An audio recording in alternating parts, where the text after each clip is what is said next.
En 1987, Jim Bakker era el predicador más poderoso de Estados Unidos. 30 millones de personas le veían cada semana. Recaudaba $500,000 al día.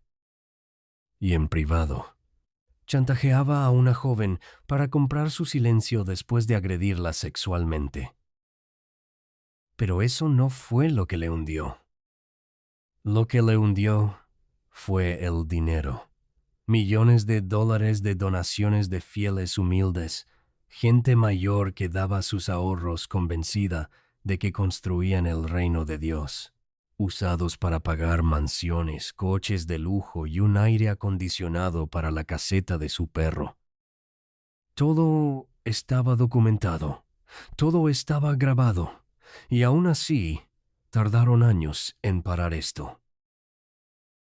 Y Jim Bakker no estaba solo.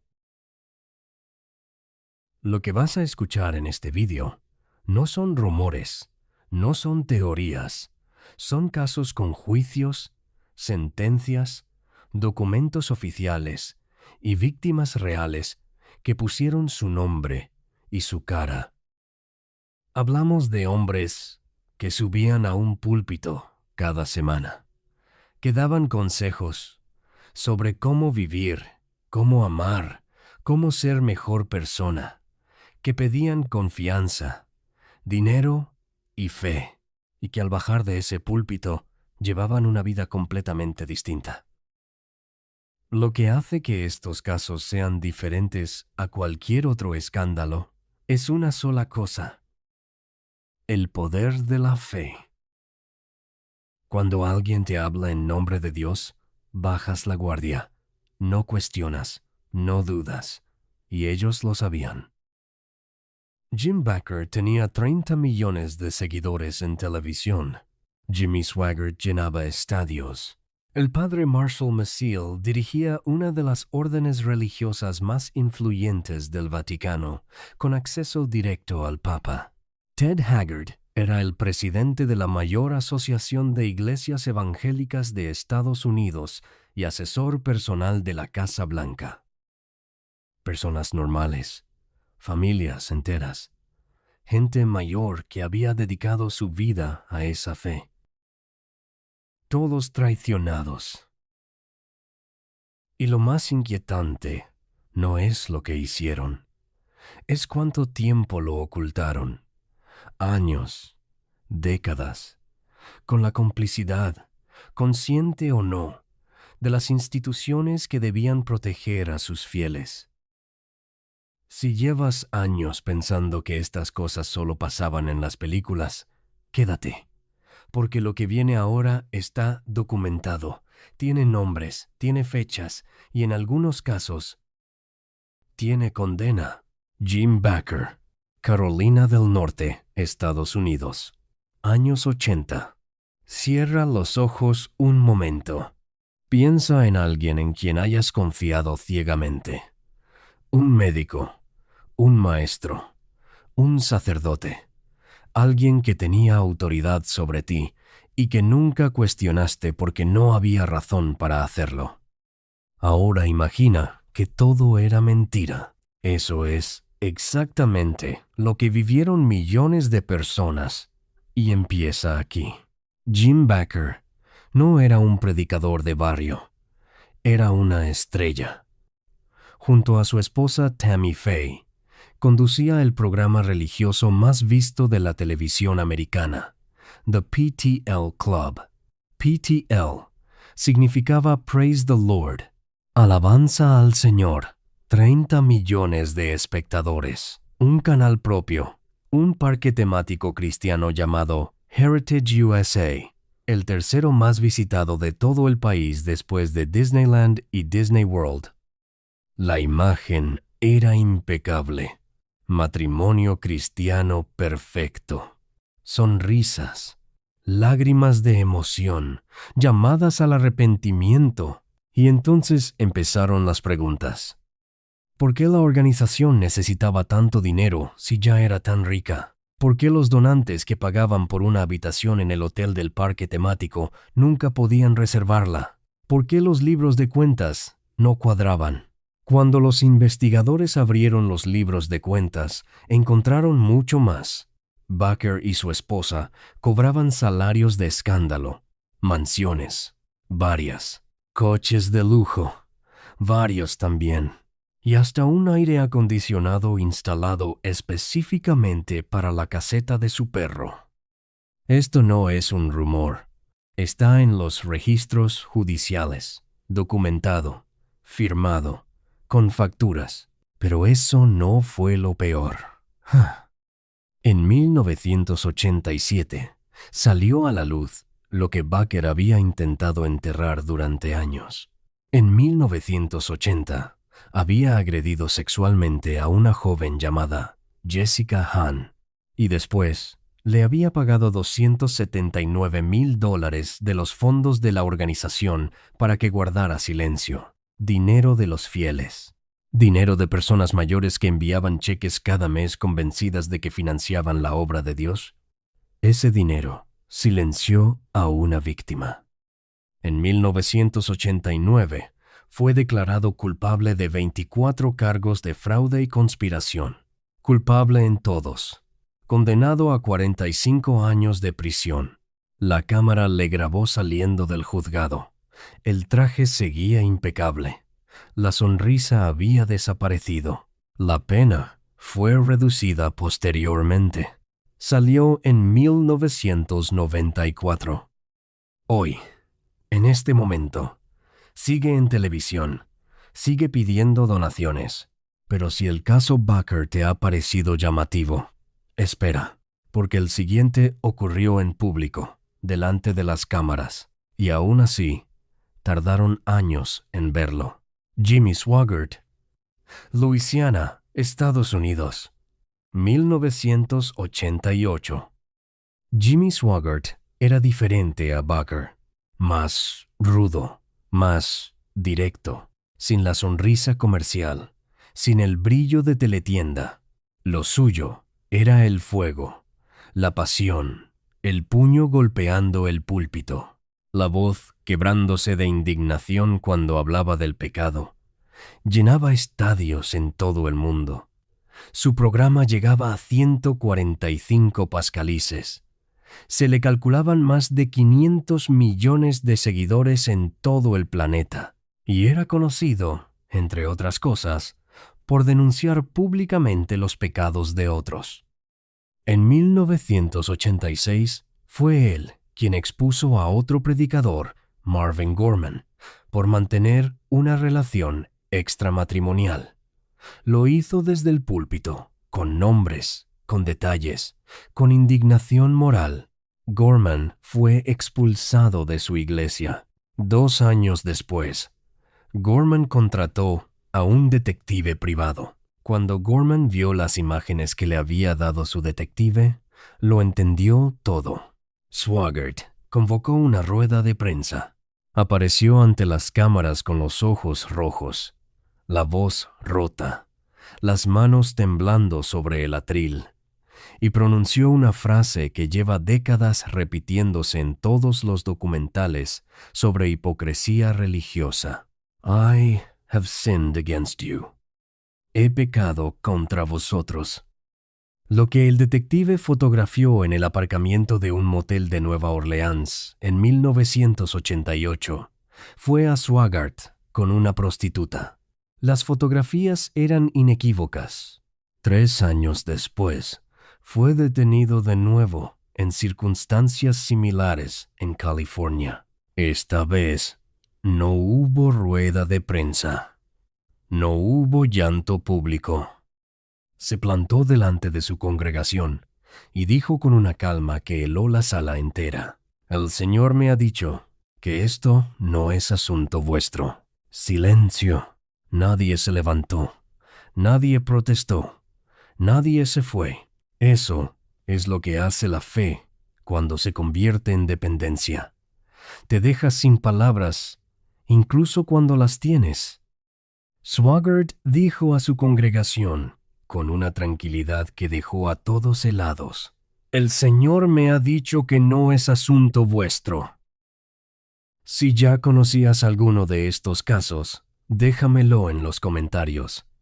Y si no sabías ninguno, tienes más razones todavía para quedarte, porque lo que viene ahora cruza el Atlántico y llega hasta el corazón mismo del Vaticano. Marcial Maciel, México y Roma, décadas de 1940 a 2006. Este es el caso más largo, el más protegido y posiblemente el más grave de todos los que vamos a ver hoy. Marcial Maciel Degollado nació en México en 1920. Fundó los Legionarios de Cristo en 1941. A lo largo de su vida, construyó una de las órdenes religiosas más poderosas e influyentes de la Iglesia Católica. Colegios, universidades, seminarios en todo el mundo, miles de sacerdotes formados bajo su dirección, acceso directo y personal al Papa Juan Pablo II, que le consideraba un ejemplo de virtud. Su imagen era la del fundador austero, el hombre entregado a Dios, el padre espiritual de una generación entera de sacerdotes. Las primeras víctimas empezaron a hablar en los años 70. Eran exseminaristas, hombres que habían entrado siendo niños al sistema de Maciel, que habían crecido dentro de una estructura diseñada con una precisión que da escalofrío. Obediencia absoluta al fundador. Silencio como virtud. Denuncia como pecado. Maciel abusaba de ellos por la noche y por el día les enseñaba catecismo. Las denuncias llegaron al Vaticano. Las archivaron. Llegaron más. Las volvieron a archivar. Llegaron más denuncias, más testimonios, más nombres. El Vaticano siguió sin actuar. En 1997, 9 víctimas firmaron una denuncia formal ante la Santa Sede. 9 hombres adultos, con nombres, con fechas, con detalles que no dejaban margen a la duda. Algunos de ellos eran sacerdotes que habían dedicado su vida entera a la Iglesia. No fue hasta 2006, con Benedicto XVI ya en el pontificado, cuando el Vaticano le retiró de sus funciones y le obligó a retirarse a una vida de oración y penitencia, sin juicio, sin condena pública, sin reconocimiento explícito de los crímenes, con una nota oficial que hablaba de motivos de salud y edad avanzada. Maciel murió en 2008. Después de su muerte, los investigadores abrieron lo que quedaba. Tenía al menos 2 familias secretas, hijos en distintos países, una doble vida completa, financiada con los fondos de la orden. Y uno de esos hijos, ya adulto, declaró ante los investigadores que su propio padre había abusado de él, el hombre que Juan Pablo II llamaba ejemplo de virtud. 60 años. Protegido. Ahora, necesito que te hagas una pregunta. No sobre Maciel, sobre el sistema. ¿Cómo es posible que durante 60 años nadie dentro de esa institución dijera basta? La respuesta es incómoda. Y la vamos a ver ahora con el último caso, porque este ocurrió en público, con nombres, con documentos, y la institución siguió mirando hacia otro lado de todas formas. Ted Haggard, Colorado, Estados Unidos, 2006. 30 millones de evangélicos americanos le reconocían como su líder. Ted Haggard era el hombre más influyente del evangelismo americano, presidente de la Asociación Nacional de Evangélicos, que representaba a 30 millones de creyentes. Pastor de una mega iglesia en Colorado Springs con más de 14,000 fieles. asesor religioso del presidente George W. Bush, participaba en conferencias telefónicas semanales con la Casa Blanca y era, públicamente, uno de los críticos más duros del matrimonio homosexual en todo el país. Sus sermones sobre el tema eran contundentes, sin matices, con citas bíblicas y con la seguridad de quien sabe exactamente de qué lado está.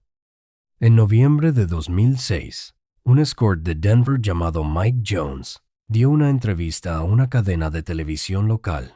Dijo que llevaba 3 años manteniendo encuentros con un cliente al que conocía como Art, que Art también le compraba metanfetamina regularmente, que era un hombre casado con hijos que le había pedido discreción absoluta desde el primer día, y que Art era Ted Haggard.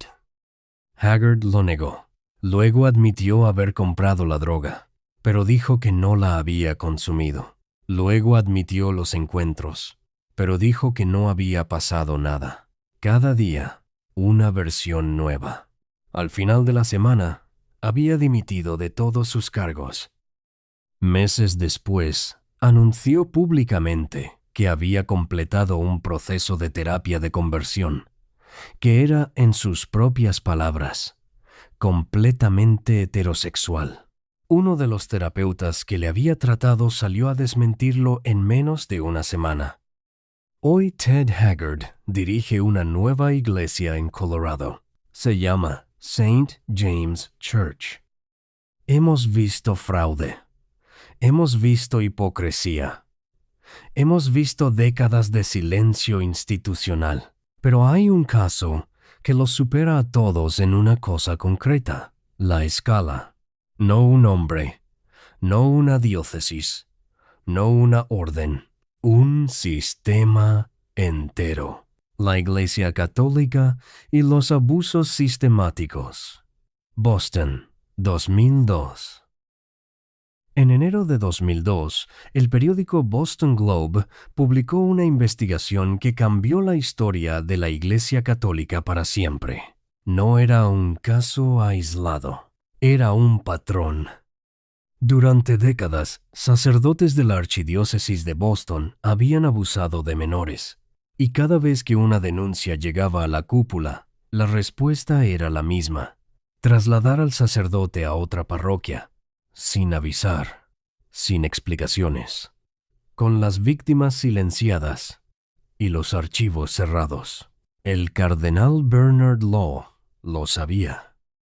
No solo lo sabía, firmaba los traslados, escribía cartas de recomendación para sacerdotes denunciados. Uno de ellos, el padre John Geoghegan, había abusado de más de 130 niños a lo largo de su carrera. 130, en distintas parroquias, trasladado una y otra vez por el mismo cardenal que sabía lo que había hecho. Cuando la investigación del Globe salió a la luz, las denuncias se multiplicaron, no solo en Boston, en todo el país, en todo el mundo.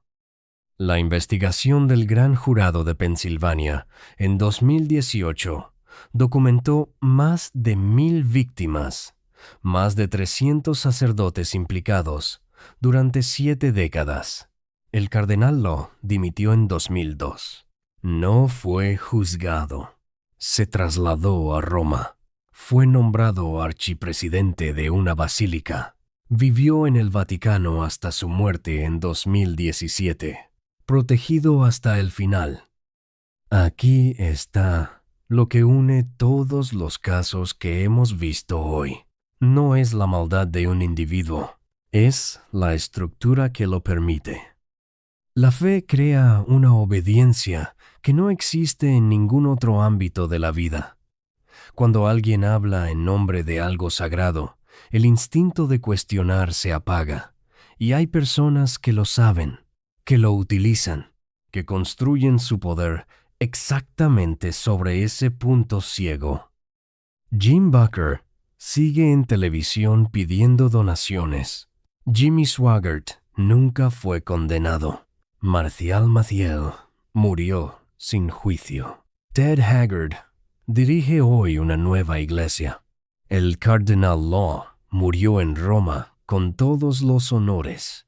Lo que cada uno haga con eso es una decisión personal. Pero ignorarlo ya no es una opción.